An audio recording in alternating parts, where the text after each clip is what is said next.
शादी के बाद बेटी क्यों हुई पराई। शादी की सारी रस्में एक एक करके निपट गई थी। सरक सरकते रात सुबह की उस घड़ी की ओर बढ़ चली थी जब बेटी की विदाई होनी थी। घनश्याम जी और उनकी पत्नी इस आखिरी रस्म को भी अच्छे ढंग से निपटाने के लिए लगे हुए थे कि जाते समय भी बारातियों के सम्मान में कोई कमी न रह जाए। राधा दुल्हन का जोड़ा पहने हुए चुपचाप शांत बैठी थी। उसने अनुभव किया था कि उसके माता पिता उसके सास ससुर के सामने एकदम दबे जा रहे थे और ससुराल पक्ष वाले थे कि हर बात में कोई मीन मेख निकाल कर चढ़े ही जा रहे थे। सिर्फ बाराती होने से ही आप एक दर्जा घरातियों से ऊपर कैसे हो जाते हैं, ये उसे समझ नहीं आ रहा था। शादी दोनों पक्षों का संबंध है, किसी एक पक्ष का ही तो इसमें गरज नहीं है। आखिरकार विदाई की घड़ी आ ही गई। राधा को बुलाया गया। घर की सारी औरतें राधा को घेर कर समझाने लगी।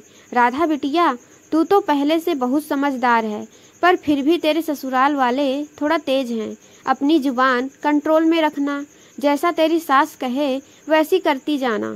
राधा चुपचाप सुनती जा रही थी। पढ़ी लिखी राधा को ये नहीं समझ आ रहा था कि उसे क्यों अभी से मानसिक रूप से सब कुछ सहने को तैयार किया जा रहा था। तभी कमरे में माँ आई, हाथों में पूजा की थाली थामे हुए। जैसे ही अपनी लाडो के पास गई, उसके माथे को उन्होंने चूमा और कहा, आज से मेरी लाडो तू पराई हो गई है। आज से तेरे सास ससुर ही तेरे माता पिता हैं। उनका अच्छे से ख्याल रखना, सेवा में कोई कमी ना रहे। अगर दो बातें सुना भी दे तो सुन लेना। क्या तेरे माता पिता तुझे डांटते नहीं हैं? इसलिए कह रही हूँ मेरी बिटिया, क्योंकि मुझे पता है तू अपनी दीदी की तरह सीधी नहीं है। गृहस्थी चलाने के लिए पत्नी को थोड़ा सा झुकना पड़ता है। इतना कहते कहते माँ की आंखों में आंसू उमड़ पड़े। उनकी आंखों से सैलाब उमड़ना था कि पूरे कमरे में सिसकियों का दौर चल पड़ा। राधा की दीदी पास में ही अपने बच्चे को गोद में लिए रुमाल से लाल लाल आंखें पोंछती जा रही थी। इकलौती पूरे कमरे में वही थी जिसने राधा से ये नहीं कहा था सब कुछ सह लेना। वो शायद जानती थी सब कुछ सह लेने से भी समस्याएं हल नहीं होती।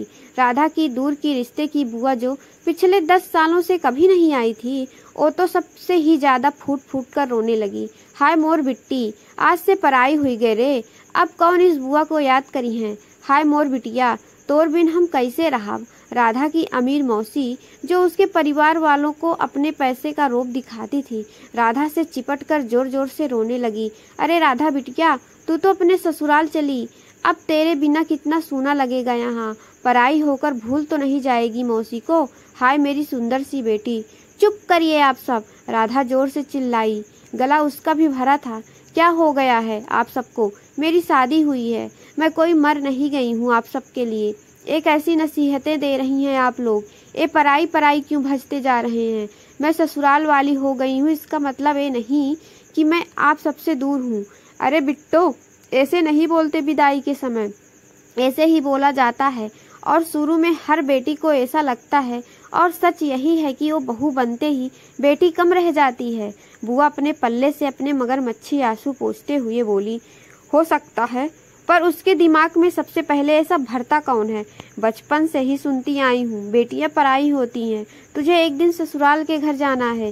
दीदी को देखो कितना सहती है ससुराल में, पर मजाल है कि एक शब्द भी कहे, क्योंकि उनके दिमाग में भी बैठ गया है लड़की ब्याह दी गई मतलब माता पिता के लिए मर गई। राधा का गुबार निकल चला था।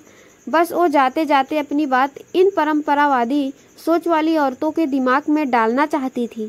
जानती थी ये मौका भाषण देने का नहीं है, पर फिर भी कब मौका मिलता जब घर की सारी औरतें एक साथ मिलती।